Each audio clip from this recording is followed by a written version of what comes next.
The gut and skin. Meet your microbiome. I'm Beverly Thomassian, and I am a gut microbial enthusiast and a health enthusiast in general.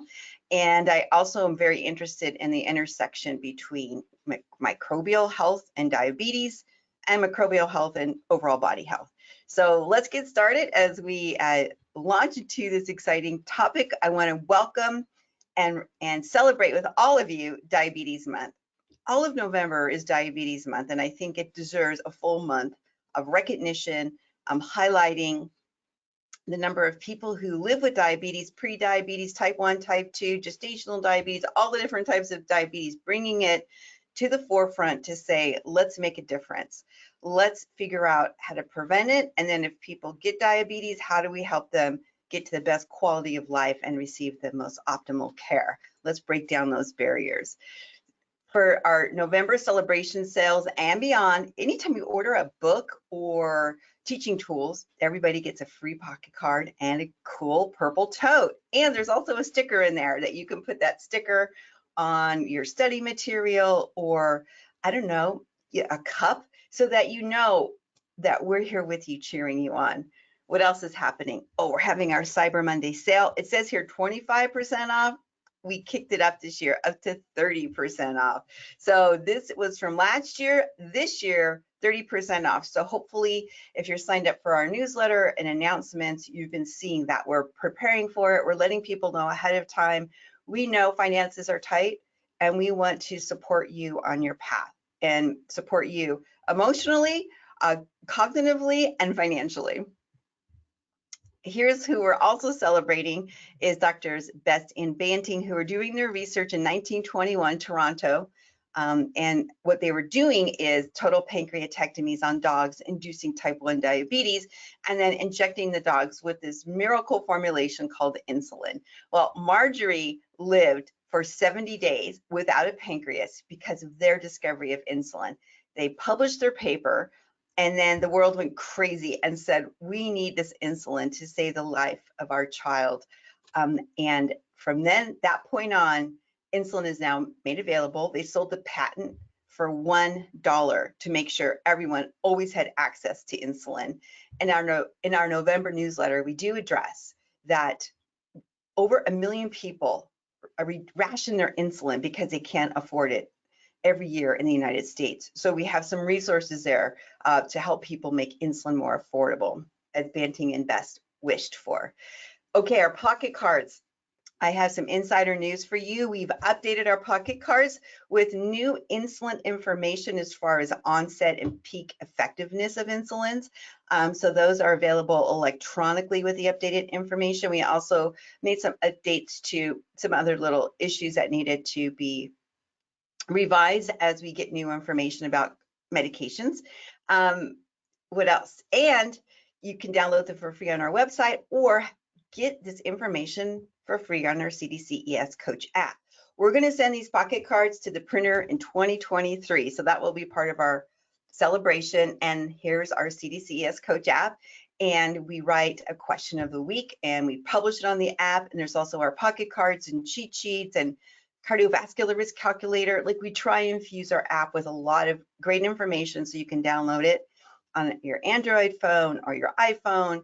And we just try and keep it fresh and real because we know you are providing care to people with diabetes, and we want the information to be applicable and helpful in your daily practice. Before I go on, I would like to do a land acknowledgement. We acknowledge and are mindful that Diabetes Education Services stands on lands that were originally occupied by the first people of this area, the Mechoopda. And we recognize their distinctive spiritual relationship with this land, the flora, the fauna, and the waters that run through this area. We are very grateful for this time and space. All right, so what are we going to talk about today? Well, we have a lot to talk about. And the main topic is meet your gut and skin bacteria. So it used to be meet your gut bacteria, but then as I was reading more about the bacterial influence in the host, the human, I really had to throw in skin too. So we're going to be looking at the inside and the outside. we're going to enjoy a state of wonder. A lot of what I'll be talking about today is new and emerging. Some of it is more solid, but I think there's a certain expansiveness in this field of research that is thrilling. And we might get into some situations where, that didn't really seem to pan out the way we thought, but other situations were like, wow, this really makes sense and explains a lot about inflammation associated with diabetes and other co-conditions. We'll look at strategies at the end to improve intestinal health. All right, so we're enjoying a state of wonder. There's natural wonders to be discovered. And I was listening to a talk by this person who's kind of an environmentalist, but also very into like health anthropology, I would describe him as. And he was saying, we are nature. We always say, oh, nature's out there, but we are an integral part of nature.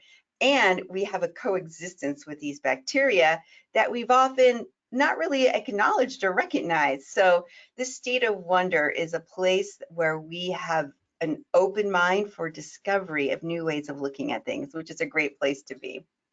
Now, in 2022, here's the CDC stats for diabetes. We know that about 11% of adults have diabetes, 23% have it and don't know it, 38% of adults have prediabetes, 19% of those. So 19% of those were told by their provider they have diabetes. So most people with prediabetes don't know they have it.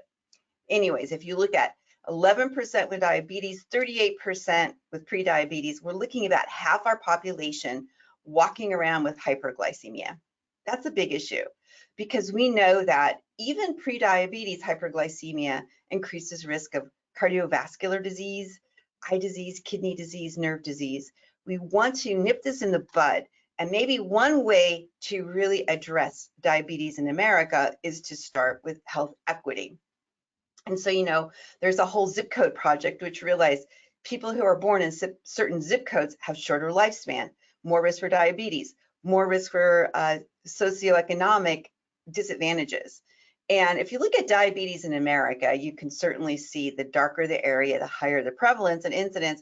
And the South, or the diabetes belt, really bears the burden of diabetes. And if you think about historical things that have happened in there, and epigenetics and access to care issues and equity issues, it certainly makes sense. Certain parts of our country have more struggle, not only with diabetes, but if we look at Americans living in poverty and Americans living with extra weight, there's certainly, you could just overlap these, right? Overlay these and see there's a lot of co-relationships. So I think as we move forward on this topic, thinking about how do we improve access, equity, how do we address, trauma, because trauma can certainly lead to not only behavioral changes, but can also alter genetics and actualize these epigenetic expression of disease. The other thing I'm thinking about a lot is our body weight. We're getting heavier as a nation, and industrialized countries, we also see their people getting heavier. In the United States right now, almost 70% of us are experiencing overweight or a BMI of 30 or greater. So we see 34% of people in America with a BMI of 25 to 29, another 34% a BMI of 30 or greater.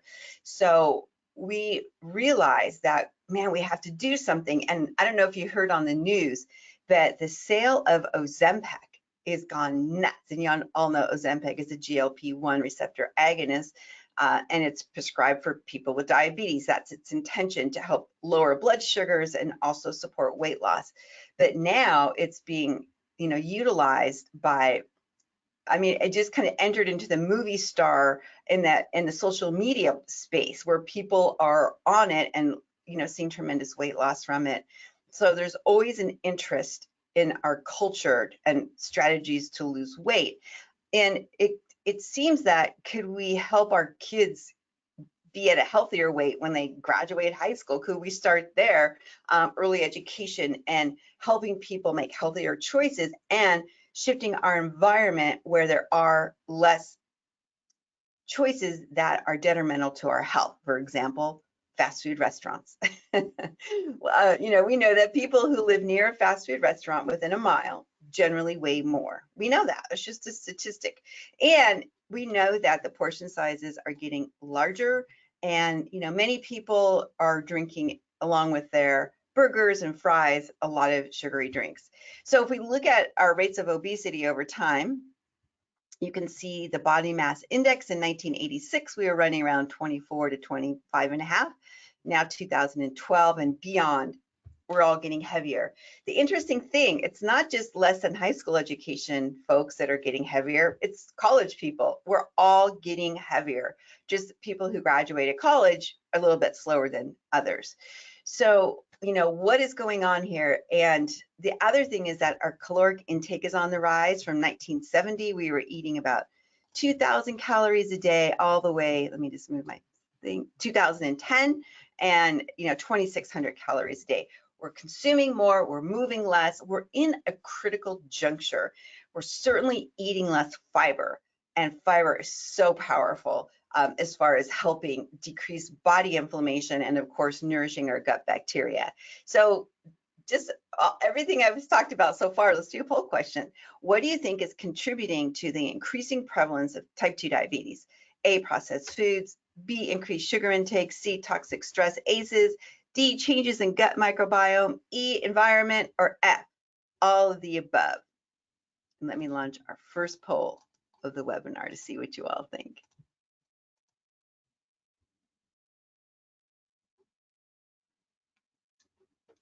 All right.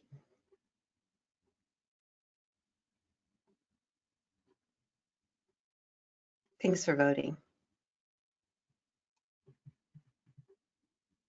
I'm going to close the poll because you all are unflappable. 100% of you chose all of the above. Great job. Yeah. So when we think about how do we address type 2 diabetes, you can see it's so many different areas that we need to take into consideration. So I'm hopeful with the science behind us, we can start taking some action. Now, let's talk about bacteria. This is so exciting. So we had the Human Genome Project, and after they finished the sequencing of the human genome, the scientists say, what should we do now? Oh, let's do the Human Microbiome Project to see all the different bacteria and fungus and other creatures that are living on us, which is such a complicated task. They're using a lot of computer algorithms and computer support to help figure out exactly what is living outside of us, inside of us, in our intestines and so forth. But if you think about it, bacterial cells outnumber human cells 10 to 1. That is, we host 100 trillion bacterial and fungal cells. We host them. Human cells are only 10 trillion, 1/10. So you could say, maybe I'm a bacterial transporter. I mean, maybe the bacteria just hijacked us so they can get around. I mean, it's kind of interesting. Are we more human or more bacteria? Looking at the statistics, the bacterial and fungal cells certainly outnumber us. So that means we need to pay attention to them because they are either enhancing our health or maybe affecting our health in different ways. And if we look at this picture here of this gal, I love this photo. If we had to look and see all the fungal and bacterial and other cells on our face in the morning, it will be so hard to get ready. So I'm glad we don't have microscopic vision because we would actually never make it out the door. Now, gut microbiome is part of the endocrine axis. Let me just say that again. It's a little bullet point, but it has big implications. When you think of endocrine organs, what do you think of? Thyroid, pancreas, other organs that control our metabolic state, really. So endocrine axis. So this means that the gut bacteria are secreting chemical mediators and information that influences our metabolic health. They're a part of that endocrine axis. That is so crazy to think about. We actually kind of consider them an organ, a separate organ, because they have such an influence on our state of inflammation, on our state of health, on our state of well-being. They're stabilized by the age of 3. And how do we get our gut microbiota? Well, by our birth method. So if we're born vaginally, we get smothered in lactobacillus. And as we come out of the birth canal, We have all that lactobacillus, and we go to the breast milk. And what's in the breast milk? Lactose. There's also oligosaccharides in breast milk, and the oligosaccharides are actually, it's not a human nutritional benefit, it's for the gut bacteria to help grow and help the positive, the bifidobacterium thrive in the newborn's intestine. So birth method, what if I'm born via C-section? Well, if I'm born via C-section, I get a whole different exposure to bacteria as my first go. So, you know, a lot of interesting information is coming to light about birth method and how that might affect overall health. So are we breastfed or bottle fed? As you know, as I've mentioned, breast milk has a lot of nutritional components and bacteria that actually help seed the intestinal bacteria and get it off to a great start. So we really want to encourage breastfeeding and then early antibiotic use. Children who are given frequent antibiotics at a young age, you can see every time they get antibiotics, it disrupts their flora and they have to rebuild it up again. And if you think about this, I just wanted to share with you, I was looking at some stats today. In America, 32% of children are born via C-section, 32%. And the World Health Organization says it's reasonable to expect maybe 12% of people to, you know, women to actually need a C-section. And anything beyond 12% is maybe not indicated for the health and safety of mother and child. So we are maybe doing C-sections for convenience or other reasons. We really need to rethink that because it can make a difference in the child's outcome for their future. The other thing, breastfeeding, here's my breastfeeding. 80% of moms are breastfeeding at birth. So that's great. By 1 year, 36% are breastfeeding. We really want to help and support parents to breastfeed more. We know how important breastfeeding is. Sometimes it doesn't work out. We totally get that. But as much as we can, and I'll just say one thing, in Germany, moms get 1 year off to breastfeed their children and to take care of their newborn, of course. And other countries give a lot more time off for one or both parents. And it provides bonding time and helps both mom, baby, and family thrive. Okay, antibiotic use. Antibiotic use in young children, the American Pediatric Association is saying, please, let's be judicious in giving children antibiotics. The most common reason kids get antibiotics is for ear infections. Maybe we need to see if that ear infection gets better on its own and just treat the pain. So saying instead of giving antibiotics, let's give pain medication so that child can overcome that, you know, painful experience and maybe not overuse antibiotics and create and contribute to antibiotic resistance. They saw that children who did receive more antibiotics had a slightly increased risk of having heavier weight later in life. And that statistic is often disputed. I mean, it's not 100%, but still the American Pediatric Association says, let's be more thoughtful because it certainly is impacting that child's health in some way, disrupting the microbial balance. Okay, what else influences our birth method? Our environment, travel, what foods we eat. And, you know, thinking about gut microbiome, I just keep talking about it. You know, lots of times you think about bacteria is bad, right? Like the initial thought was bacteria, kill them. And so we had all these soaps and bleaches and cleansers and all these things to destroy bacteria. And really until recently during my lifetime, have we really realized that we have a symbiotic relationship and maybe we should kind of back off on the killing thing and see, oh, how are these creatures helping us? So how do bacteria help us? They maintain physiologic homeostasis and metabolism. They actually will displace bad guys. So they displace bad pathogens. Our bacterium want to keep their real estate in our intestine. They want to hang out there and they don't want any other person, you know, not person, but any other bacteria to take their place. So they're invested in you. They want you to live because if you live, they stay alive. So they're highly motivated to keep you healthy. So they're very involved in immune system development. Their barrier fortification in our intestine, vitamin production, nutrient absorption. They're breaking down the good bacteria, breaking down our food into its components so we can absorb it. And they're helping to create vitamins and keeping things clean. So we have bacteria that are, very beneficial, we rely on to do all this work behind the scenes. They don't get much appreciation, but they really deserve it. So quick question, how much does your gut bacteria weigh? 24 ounces, 3 pounds, less than a pound, 1.5 pound. Let me go ahead and launch this poll. How much does your gut bacteria weigh?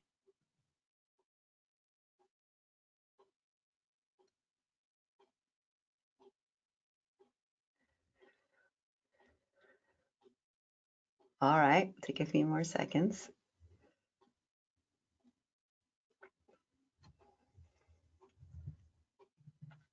I'm going to close the poll. Thanks, guys. Well, 55% of you said 3 pounds. That was the most popular response. Is that right? Actually, it is. It does weigh 3 pounds. So when you jump on the scale, minus 3 pounds for gut bacteria. Yeah, that's what I do. That take away 3 pounds. And then I want to ask you another question. How much does your brain weigh? Well, your brain weighs 3 pounds. So some people call the bacteria in our intestine like the brain of our intestine. It's 3 pounds of a diverse array of microbiome releasing chemicals and helping us utilize our nutrition and fight off invaders. So you can see if that microbial balance gets disrupted, it can really lead to big problems. And when we take antibiotics, right, it's going to disrupt our microbiome. If we go for a colonoscopy, boom, that's going to really clean things up down there. So we need to repopulate our microbiome after that too. So 3 pounds of microbes in our gut. This community is called the microbiome. It evolved together over millions of years with humans. So humans and our microbiota have co-evolved. And of course, they both want to live, so they synergize and have this interdependent relationship. But here's the deal. Over the past 30 years, the ratio of our microbial communities have changed dramatically. One big example is H. pylori. Now, when we think of H. pylori, Helicobacter, it sits in our stomach, we think probably not that great of things, but it does actually have a pretty important role in acid balance in our stomach. Some people have H. pylori that gets out of control and that, needs to be treated and gotten rid of, that's for sure. But for many humans over a period of time, H. pylori has been a friend of ours. So by getting rid of these bacteria over time, how is our body going to adjust to that lack of that bacteria? What changes is going to occur because of that? And should we maybe be a little bit more thoughtful about the way we interact with them? The thing about it is, if you look at the decrease in our microbial diversity, it is co-associated with increased risk of autoimmune diseases, increased risk in body weight, increased risk of type 2 diabetes, increased risk of fatty liver. Is that a causal relationship? We're not sure, but the two certainly seem to be interrelated and worth taking a closer look at. So for better or worse, we're host microbe ecosystems. Microbes shape us from without and also from within. And sometimes I think about myself as a bacterial taxi, right? I'm just shuffling my little bacteria around because they want to meet other bacteria too. And I tell this story about, my husband's from Lebanon, I'm from Canada, and we met at Stanford Hospital. He's a pharmacist. And so here I meet my husband and we're in the hallway and he's asking me diabetes questions. And that's before we were married anyways. And so I'm just imagining my little Canadian bacteria smelling his little Lebanese bacteria, and they're having this conversation on top of our conversation and saying, hey, we should really hook up. Now, what's the advantage for humans to hook up with different types of microbes? I mean, I grew up on potatoes, he grows up on pita bread and hummus and baba ganoush and all that delicious Middle Eastern food. But by combining diverse microbial stamps, then we become more diverse and our children, our progeny are more likely to succeed genetically. Very interesting. So you might think you were like, oh, love at first sight. Maybe it's your microbes. Just want to throw that out there. And then one more thing on love. What do you think kissing is all about? When you kiss, and humans kiss all over the world, there's a huge exchange of microbiome I don't know if that's really a word, microbiome, I just made it up today, but you know what I'm talking about. So kissing is very helpful in some ways to increase our diversity of microbiome. Okay, here's a cake that was made for our German exchange student. Our German exchange student came from Germany. That's a big surprise. Anyways, before he left, they made him this cake. And I was like, oh, Statue of Liberty, baseball, Empire State Building. Okay. Okay, what else is here? What? Hot dogs? Sodas? Hamburgers? French fries? What is that all about? Oh my gosh. So when I said, is that what you guys think about America? He's like, yeah, junk food. I'm like, oh, okay, great. Is that true? Is America about junk food? Well, the truth is, we call the standard American diet SAD. 70% of foods consumed in America are processed. 70%. We are the food basket of the world, and yet we're still making or still consuming these processed foods and eating less whole foods and foods that really give us nutrition. So we are starving our good bacteria. They need fiber. In general, how does immigrating to the U.S. impact individuals' gut microbiota? A, increased diversity due to new food exposure. B, a generational decline in bacterial diversity. C, they experience a sudden increase in Ocromancy, I'm using phyla. D, decrease in Helicobacter pylori. Let me launch this poll and see what you all say.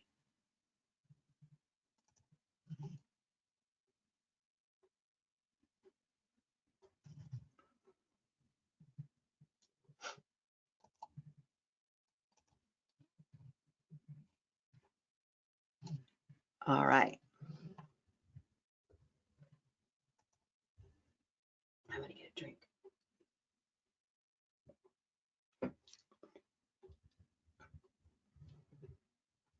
Okay, I'm going to close the poll. Thank you so much for voting and share your results. So 32% of you said A, increased diversity due to new food exposure. 62% of you chose the best to answer, and that's why the standard American diet is SAD. There's a generational decline in bacterial diversity. So if you look at populations over time after they move from, let's say, Lebanon, for example, to America, they are going to eat more American type of food, which has less diversity of microbiome, and have a decline in their bacterial diversity. Now, somebody was asking me, hey, how does all this fit into the CDCES exam? It doesn't. So don't worry about it for the exam. I've never seen a question on gut microbiota on the exam, but I do want to say about 3 years ago at the ADA, American Diabetes Association scientific meeting, the president of the ADA talked about gut microbiota and the importance of it, but I haven't seen it enter to the American Diabetes Association standards of care or into the exam in any way. So just sit back and enjoy. This is for your own information. And we are going to talk about how to coach people to increase their microbial diversity at the end of the talk. But I just wanted to share with you, this came from the Atlantic 2018, just months after American life changed the microbiome.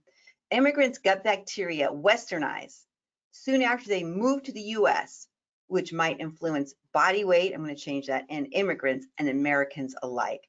So here's pre-immigration, here's the microbial diversity. They have lots of Prevotella strains, which are fiber-degrading enzymes. So Prevotella helps break down fiber, and when people have high levels of that, we know that it's a sign they are eating a fiber-rich diet. Now, and they have less Bacteroides.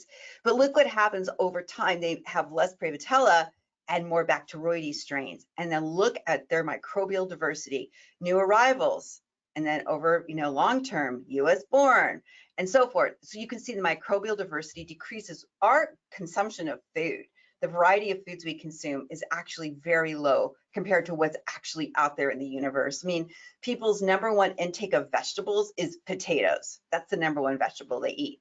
So man, we've got a long way to go. We want to eat a rainbow of food. I know you all say that, but I just love saying that because it's so beautiful and compelling, and I can visualize it so easily. Eat a rainbow of colors when you're choosing your food. Your plate shouldn't look white. It should look colorful. Okay, so we're not sure if eating a less healthy diet increases the rate of obesity and changes in the microbiome, or if a less healthy diet changes the microbiome, so it makes people experience higher BMI. You know, it's like a chicken or the egg theory, but we do know moving to America decreases your life expectancy. We want to change that. And I work with so many people who have immigrated here from Mexico, and I would say the majority of them have gardens, whether they live in an apartment or whether they live, you know, in a little house. They are growing things that are healthy and nutritious for their body.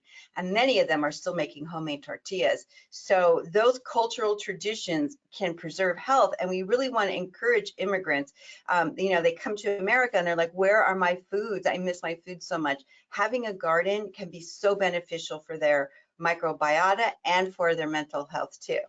So keeping our microbiome healthy. Use antibiotics wisely. Let's reduce the number of unnecessary C-section, promote breastfeeding, reduce antimicrobial products in our environment. We're really looking at that in our animals especially.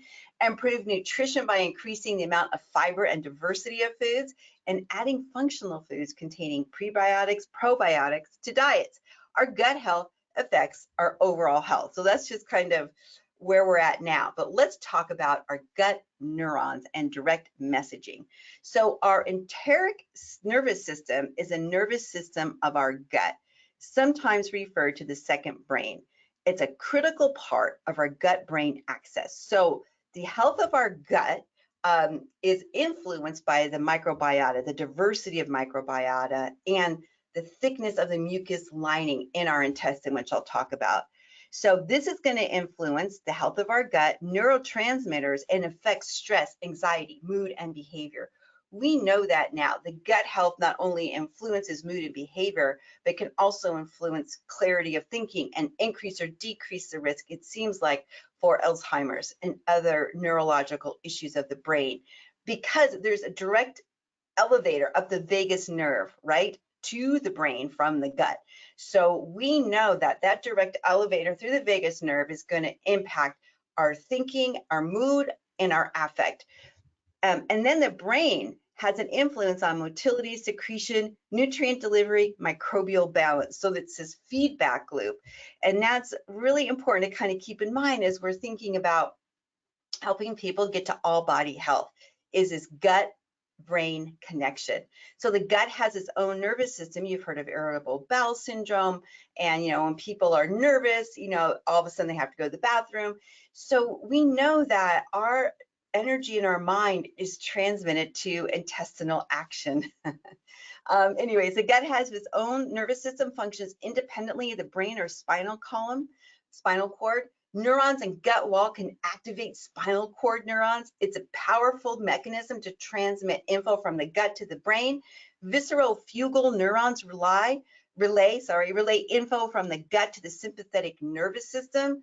Brain can sense what is going on in the gut. I had a gut feeling. My gut told me. We're interconnected. It influences our decision making, our mood, and our general well-being. Most serotonin, a chemical mood messenger, is found in the gut.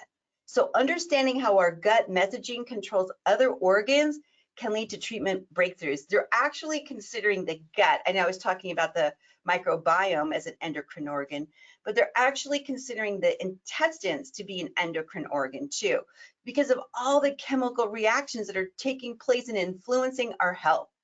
So I want to look at the gut microbiome and diabetes, because that's why we're here. What is the relationship between the two? Well, if you look at a person, you know, when they eat food, what's happening in their intestine? And here's healthy conditions for a person without diabetes. And here's the situation where somebody has diabetes. So you can see with the healthy condition, there's the bacteria and, you know, our intestinal tube.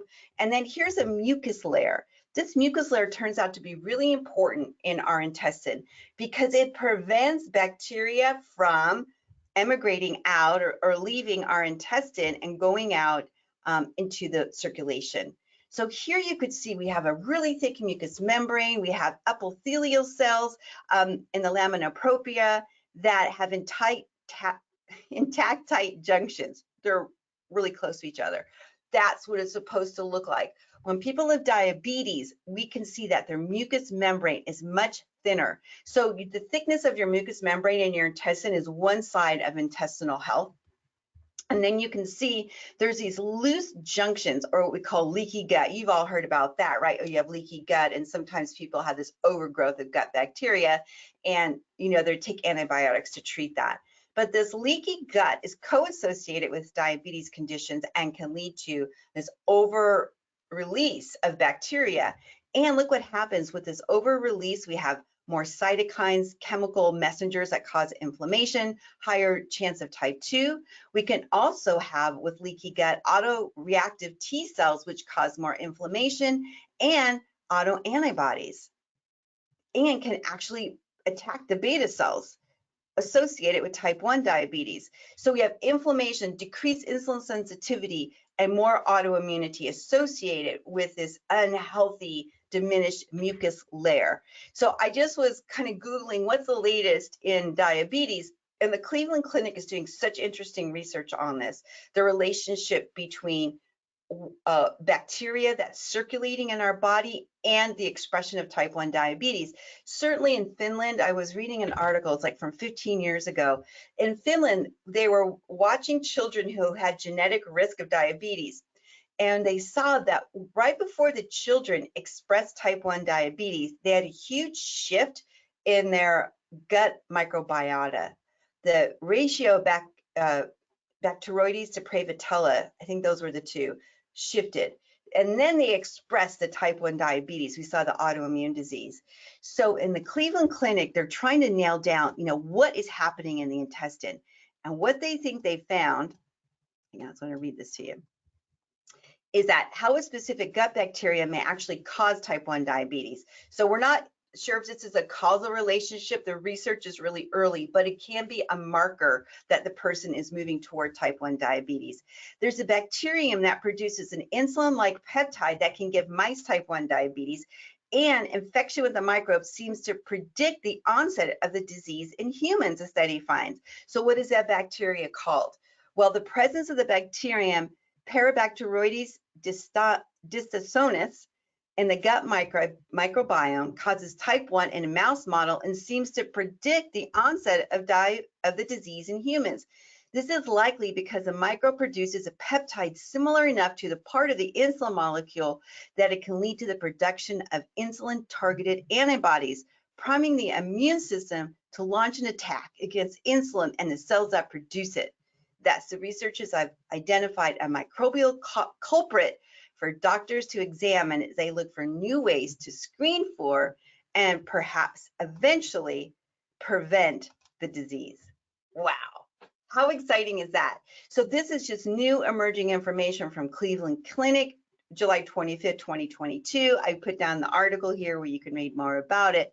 But we certainly know, this is so interesting, that right before expression of type 1 diabetes, we've known this for a while, there's a shift in the microbiome, there's a shift in the bacteria. And now we're seeing that maybe one particular bacteria is expressed and it starts this whole cascade of an autoimmune response against the pancreas. So maybe we can start doing a stool sample looking for that bacteria is one way to screen for that increased risk of type 1. And that's what they're kind of suggesting. But the great news is a plant and fiber diet causes less inflammation. So we want to increase our short chain fatty acids. Short chain fatty acids help protect that mucous membrane lining. They lower the pH of the intestine. They're really good. So we really want to increase short chain fatty acids. And here's a great article from the Journal of Nutritional Biochemistry. Where are we and where do we need to go? So we know by eating a diet rich in fiber increases Bacteroides and Prevotella, especially Ocromancy, which we'll talk about in a minute, and Bifidobacterium. These are great bacteria. We'll see an increase in short chain fatty acids, which is great. More anabolic enzymes, butyrate, propionate, acetate. These are all beneficial acids. And then we'll see more synthesis of healthy things in the intestine, along with increased gut mobility and insulin sensitivity and less leaky gut. Now, if we eat a diet higher in animal products, we know that we have more firmicutes and proteobacteria. which cause more inflammation and decreases short chain fatty acids and increases these targeting conjugates, which have been really indicated in more inflammation. So, and increase insulin resistant inflammation and leaky gut.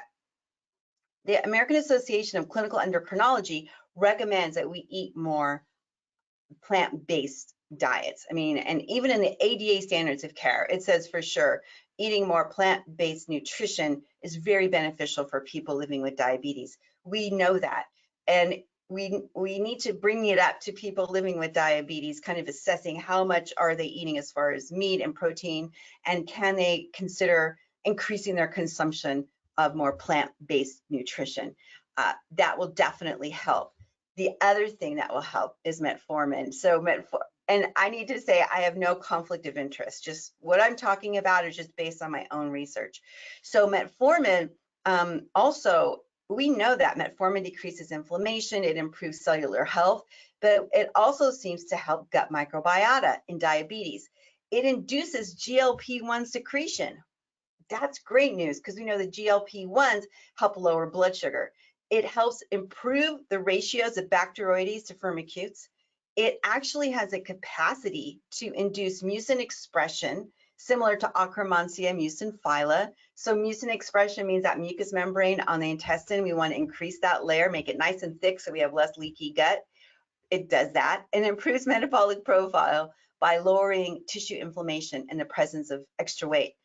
So it especially supports Akkermansia and Bifidobacterium. Oh my gosh. So when people tell me I don't want to take metformin, I hear it's bad for my kidneys. I'm like, oh my gosh, metformin will protect your kidneys. It's going to lower your blood sugar. It also increases the diversity and increases the abundance of your healthy gut bacteria.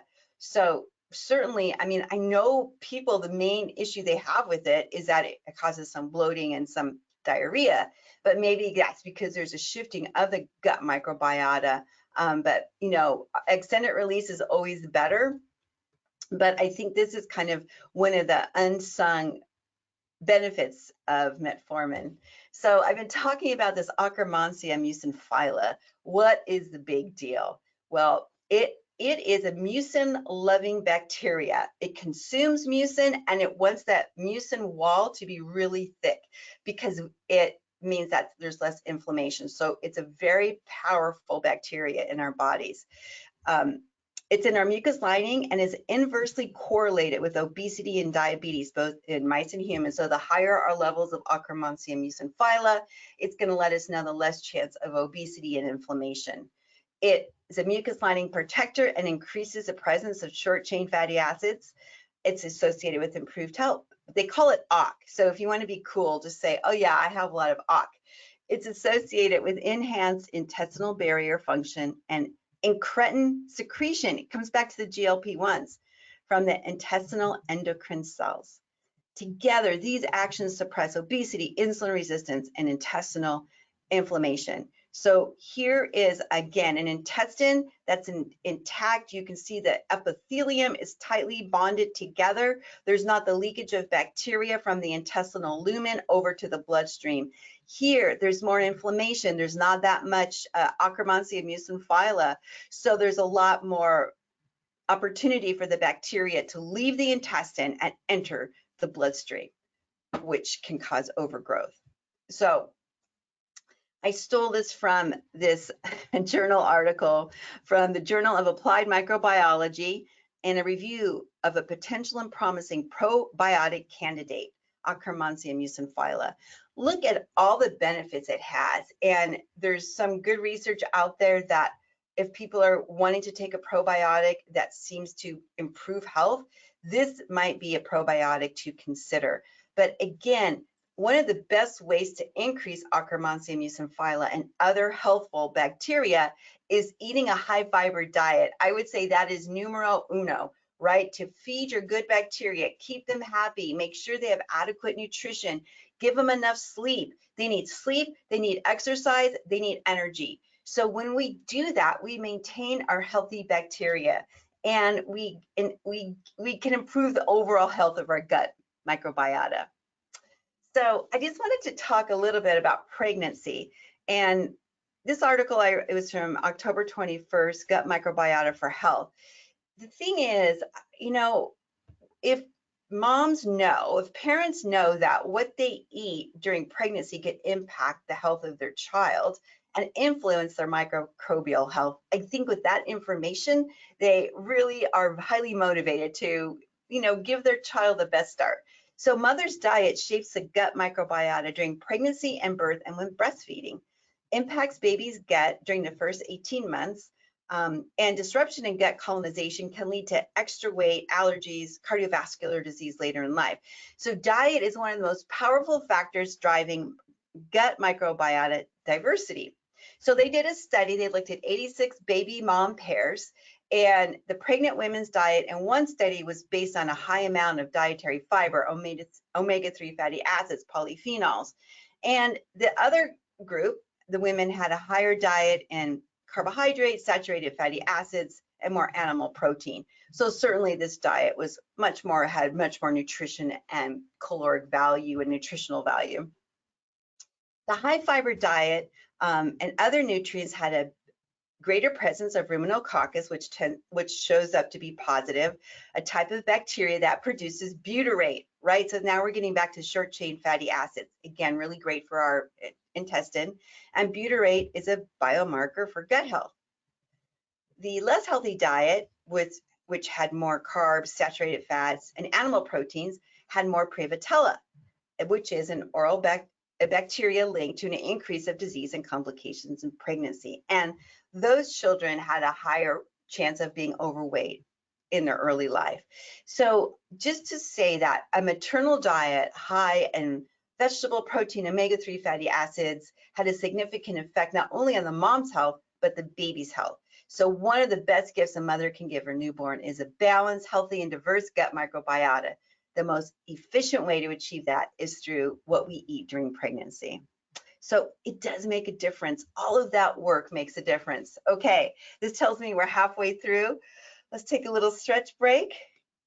Roll our shoulders back. Let's touch our feet.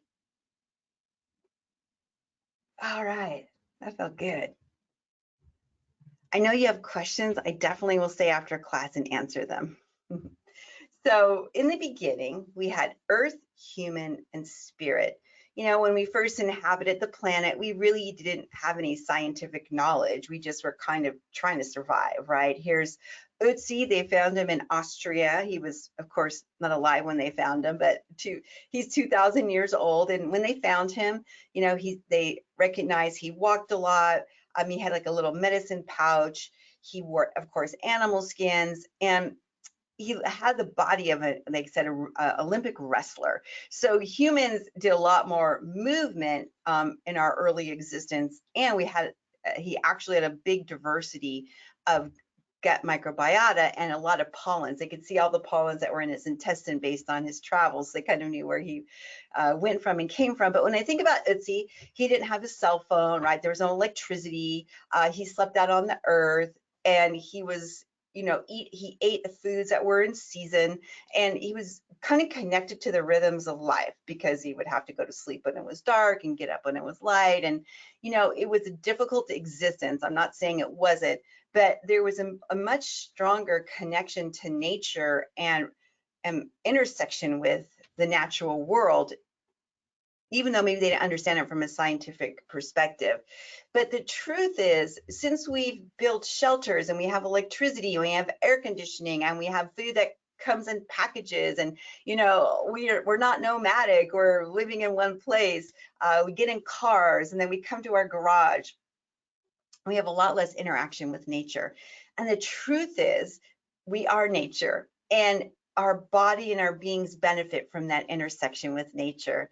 And there's this beautiful thing in Japan called it's a movement started in Japan called nature bathing. It can happen anywhere in the world. Shinrin Yoku means a visit to the forest for relaxation, literally forest bathing.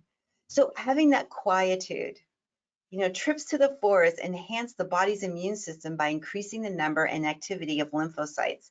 Tranquility lowers blood pressure, reduces muscle tension, decreases stress-related illness, and improves sleep. there is something very beneficial about being amongst trees, being in forests, being with nature. And it's not just about looking at the beauty. There's actually chemicals being released by the trees.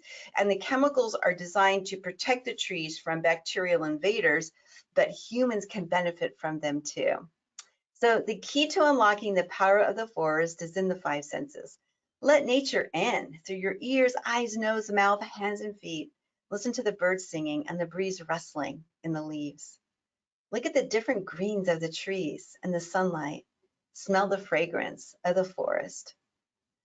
And breathe in the natural aromatherapy, the phytoncides. Taste the freshness of the air. Place your hands on the trunk of a tree. Dip your fingers or toes in a stream. Lie on the ground. Drink in the flavor of the forest. This is your 6th sense, a state of mind. Now you have connected with nature. You have crossed the bridge to happiness. And as I'm reading that, maybe you're thinking about a time where you went to the forest and you put your feet in the stream, or you laid on some leaves, or you looked up and saw the light coming in through the tree, and that it takes your breath away. That's what we need as humans. That is so good for our immune system. It is so good for our mental health, and it is so good for our connection, because I was mentioning that the plants and the trees release phytoncides. These are immune boosters. Exposure to forest boosts our immune system. And I got this from the New York Government Lands Bureau. I was just kind of Googling phytoncides, and we breathe them in. They're airborne chemicals that plants give off to protect themselves from insects. They have antibacterial and antifungal qualities which help plants fight disease. Yet when as humans breathe them in, our bodies respond by increasing the number and activity of a type of white blood cell called natural killers, or NKs. These cells kill tumor and virus-infected cells in our body. So, I just can't say enough about this immune boosting and health preserving experience that humans and nature need. We need each other. And I was thinking about this a lot, because if we look at toxic stress or exposure to ACEs, adverse childhood experiences, one of the things they say to help people overcome toxic stress, you can see there's mental health, supportive relationships, sleep, nutrition, activity, mindfulness, but right here, access to nature. And if we think about social inequity, if we think about people who are under-resourced, they often do not have access to nature, right? They often live in city dwellings or situations where there's not much access to parks. And we know that affects their quality of life and their health outcomes. So I think we're taking a more expansive view and really understanding that, our microbial diversity and our exposure to nature all contribute to health. And then in our last 10 minutes or so, I want to talk about this book called Clean. I don't know if you've read it or heard about it, but it's written by Dr. James Hamblin, and he really did a deep dive into, are we overdoing it with all our cleanliness? And I'm, during this situation where we've had a pandemic, I certainly support cleanliness, and in the hospital setting and clinic settings and in general. But just to kind of think a little bit, are we overdoing it? And I want to ask a quick question. How often did people bathe in the 18th century? Not that much, right? Somebody would fill up the tub of water and everybody shared the same tub, and the baby was last. But you don't want to leave the baby in the bathwater. As time went on, the rising middle class was particularly attentive to both personal and household cleanliness, because there's status associated with being clean. So that was an important part of rising socially. So just for fun, I'm going to ask you all a poll question. How many times a week do you take a shower or bath? Once or twice a day, daily, every other day, a few times a week, once a week or less? And this is totally confidential. I'm not going to share this information with anybody, but maybe if you don't mind, just for fun, let's see how much you all bathe or shower.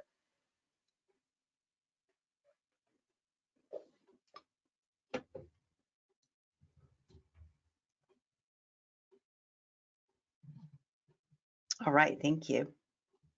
I'm going to close the poll and share your results. So 66% of you said daily. 6% said 1 to 2 times a day, 20% said every other day, and 9% said a few times a week. Okay, so the majority of us are taking a bath or a shower every day. So maybe this will help you see it in a new way. Maybe you'll keep doing what you're doing, or maybe you'll change your behavior a little bit. The skin is the largest organ. It's colonized by a diverse milieu of microorganisms, most of which are harmless or even beneficial to their host. Colonization on our skin surface is pretty variable, depends on the topographical location, endogenous host factors, and exogenous environmental factors. But the cutaneous, innate, and adaptive immune responses can modulate the skin microbiota, but the microbiota also functions in the education of the immune system. So there's this interaction between our body health and our skin health, and it can definitely influence our health. So the factors that affect your skin microbiome, I've talked a little bit about our genotype, our occupation, pathobiology, like what if I have diabetes? I'm going to have a lot more sugar circulating in my blood. It's going to affect the health of my skin microbiome. What about my immune system, the climate, and then, of course, my physiology? So all of these are going to affect the diversity. So we could actually consider that your skin microbiome might therefore be used as a marker for disease manifestations. We know by looking at the bacterial handprint of someone, we can kind of evaluate their overall health. Isn't that amazing? And each one of you has a very unique microbial handprint. So researchers can tell by like your keyboard who you are because of the bacteria that are on your hands. So we all have a very unique microbial diversity.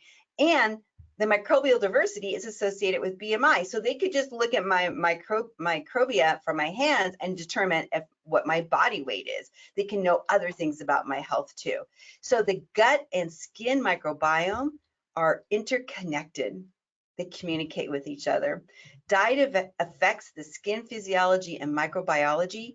Western individuals have less microbial diversity. People with a BMI of 25 have less microbial diversity. So again, this correlationship between body weight and diversity. More studies are needed on this, but we know that Corynebacterium is significantly correlated with BMI and can be used as a weight marker. So does that mean that Corynebacterium is causing weight gain, or that people who have extra weight make extra of this bacteria? We don't know. Like we're seeing relationships, but we don't know their causality or what exactly it means right now, but we are gathering the data. So more to come. So does what we eat affect our skin microbiome? Does our skin microbiome affect our gut microbiome? A lot more questions out there that we want to answer.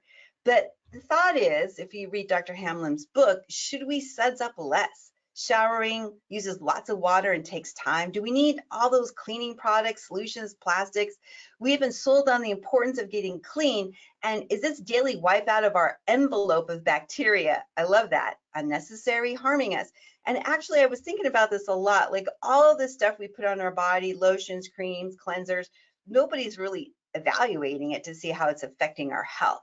So, and the companies claim it's improving our health in some way or making our skin be more, glowing, but it's not very well regulated. Let's just put it that way. And so, this microbiome on our skin is there for a reason, right? It's the first line of defense against invaders, and it's invested in our health. It wants us to stay healthy so we can stay alive. So what is the ideal balance from occasionally jumping in the river to a daily shower? Skin immunity is achieved through interaction between external and internal skin layers and compartments, which operate in the balance with the skin colonizing microbes. So again, there's this kind of interaction. But we are very into cultural hygiene. That's what he calls it. It's interesting. It signals wealth. Whitening our teeth, wearing deodorant, smelling good are all kind of signs that, yes, we've arrived. And and hygiene is more of a public health term, which is avoidance of disease and disease prevention behaviors. So brushing teeth, hand washing, cleaning open wounds, mask wearing, yes, of course, we need to engage in hygiene, but are we taking it a little bit over the top? So a steady barrage of exposure to microbes trains our immune systems on how and when to react. You are hearing right now that kids are getting a lot more RSV because for a few years they had less exposure to other children, so their immune systems are a little bit behind.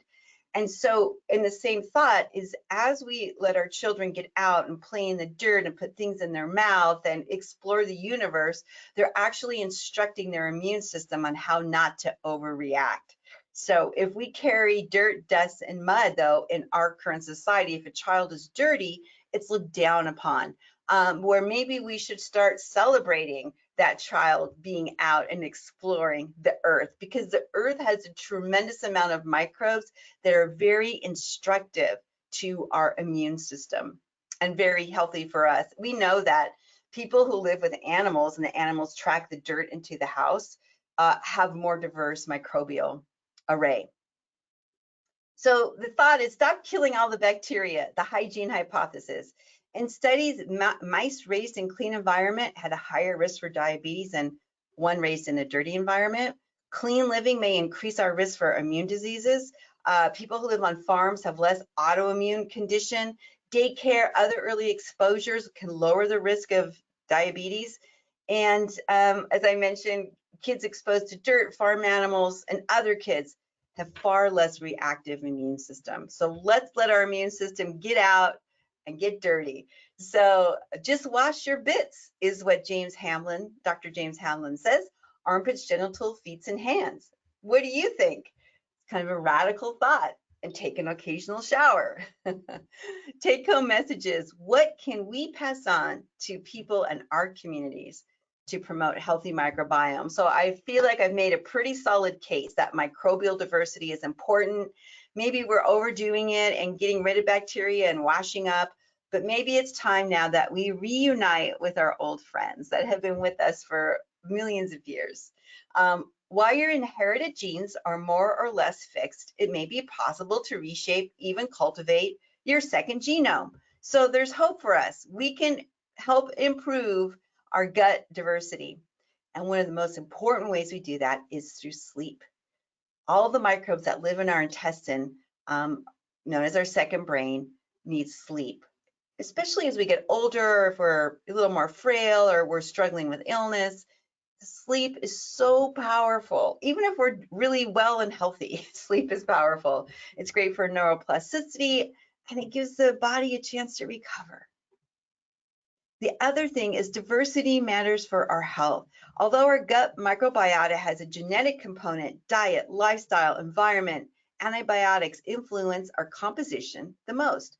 What you eat can impact the gut microbiota within 24 hours. The more diverse the diet, the more diverse the microbiota. So fiber, add probiotic foods, we'll talk about that. Choose a balanced amount of animal and plant-based proteins. Include foods rich in omega-3 and omega-6 fatty acids. Eat plenty of vitamins and minerals. Diversity matters on the plate and in the gut. Love that. This is a great website, by the way. Okay, so getting to better gut bacterial health. Eat more prebiotics. What is prebiotics? It's the foods that feed our healthy bacteria. That's number one strategy, I would say. I always talk to people about eating more fiber. Fiber foods help decrease inflammation. They help your body heal. They increase your, I don't really say this to people because they kind of freak out. I don't say they increase your microbial diversity, but I say it improves your gut health. That's what I'll say. So high fiber foods, like looking at that label, if it says 3 grams or more of fiber per serving, that is a better choice than those foods that say 0, 1, 2 grams of fiber per serving. Just start there with people, just super basic. If it's a whole food, it doesn't come wrapped in a package, there's probably more fiber in it.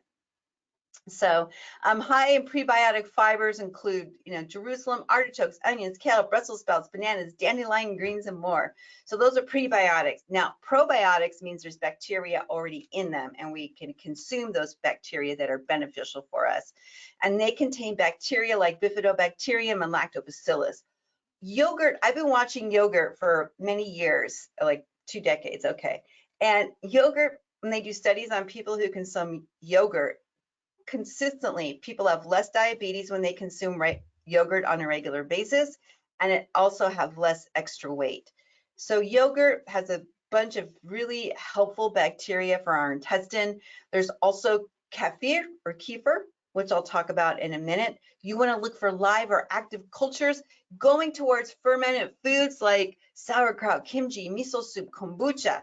Kombucha has a lot of sugar in it, so just make sure you brush your teeth afterward. And then I tell people about the foods I want them to enjoy. Instead of saying, don't eat these foods, I want to say, eat these foods. Beans, dark green leafy veggies, citrus fruit, sweet potatoes, berries, garlic, tomatoes, onions, fish high in omega-3 fatty acids, whole grains, nuts, fat-free milk, and yogurt.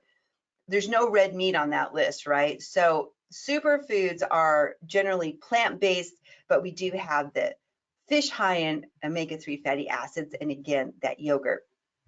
Here's kefir, and it's actually fermented milk, but it is lactose free. So if people have lactose intolerance, they can certainly drink this. It's from the Turkish word keyif, which means feeling good after eating. It's been around for a long time, but I just took a picture of the back of the kefir, and look at these beautiful bacteria that are included in there. I mean, these are bacteria that are health boosting. So I'll just tell people, get a bottle of this. You might want to drink 4 ounces every morning, or take a swig of it every morning. Put your name on the bottle and that's yours. Shake it up and drink it. So good for you. Now, the other thing is to get a lot of diverse fiber foods. So the goal we want people to eat as far as fiber, 24 to 30 grams a day. There's something called the American Food Project Full Plate Diet, where what we want to do is help people incorporate more grains, fruits, vegetables, and look at the protein. This is a different style of plate where we're really focusing on whole foods, fiber rich in nutrients, foods rich in nutrients. Or the full plate diet, which actually tells people, it gives ideas on how to get more fiber in their food. Like if you're going to make spaghetti, put in some broccoli and zucchini, or if you're going to make rice, don't just eat rice with beans, adding more fiber. Or if you're going to have couscous, supplement it with vegetables. So can we take our usual foods and make them more fiber rich? Yes, we can. Yes, we can. So in conclusion, thank you so much for joining us. I just wanted to share with you some exciting events for 2022. And you know what? I just want to say one more thing. Under my free resources section of my website, I have a whole page dedicated to plant-based eating with tons of resources. We're having our Cyber Monday sale, November 28th. We're having, on December 1st, I'm doing a whole talk on the new ADA EASD guidelines for medications. December 8th, I'm doing a talk on DKA. December 13th, test taking toolkit. December 20th, assessing coping skills. So we have a lot of fun things coming up. For 2023, we've already got our scheduled events. For level 1 starts January 10th. Level 2, we're having our standards of care, where I update you on the latest information for the standards of care, is on February 2nd. And then our boot camp, where we help people get ready for CDCES or BC-ADM, starts February 7th. So we've got an exciting 2023. And you know what's super exciting about 2023? Well, I'll have my company for 25 years in 2023. Can you believe that? 25 years. And man, I've loved every minute of it. I've never worked harder, but I love every minute of it, mostly because of all of you. So join us on social media. I write a question of the week. I do rationale of the week. We have got blogs and newsletters and all kinds of information. But before we end today, I do have to do my little rap, my rap poem on the gut bacteria. So wait, hang on, I'll put some lipstick on.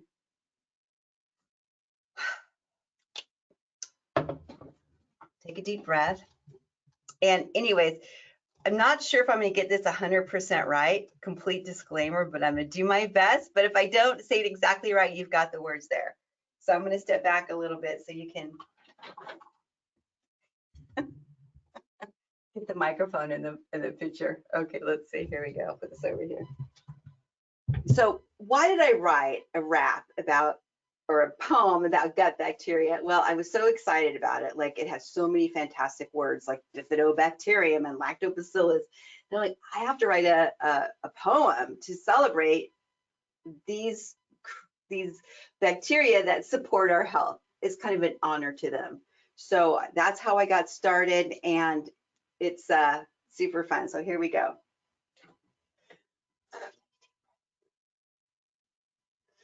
From the way back when to the current time, man and bacteria have been intertwined. Start with your head, it's a happen in place. There's staphylococcus all over your face. Down to your mouth, teeth, and gums, there's streptococcus inside and out. Now to your stomach to keep the pH. H. pylori is on the case. Inside your intestine, 30 feet of tubes, 3 pounds of bacteria digesting your food. Bacteroides to keep you lean. Firmicutes, a junk food digesting machine. Pravitella, another bug on the scene, breaking down fiber, veggies, and beans. Lactobacillus is a newborn's friend, lining birth canal from tip to end. Down to your feet, in between your toes, that's where a lot of Pseudomonas grows. Short chain fatty acids keep them around, protects gut mucus lining from breaking down. So here's my message: always nourish your gut with fresh fruit, beans, veggies, beans, and nuts. More kefir, miso, sauerkraut, kimchi, less sugar and processed foods to keep away disease. Get dirty, breastfeed, limit antibiotic use, let newborns come out through the natural chute. From the way back when to the current time, man and bacteria have been intertwined. So be reassured you are never alone. You have 100 trillion friends to call your own. Mic drop. Okay, on that note, thank you so much for joining us. I hope you recover from my rap song. That's, yeah, poetry come to life, and I am so appreciative for you joining us. I'm going to hang out after class to answer your questions, but for now, I'm going to turn off the stop recording button, so I'll catch you offline. Thanks, everybody. So happy you got to join us today. This is Beverly Thomassian signing off.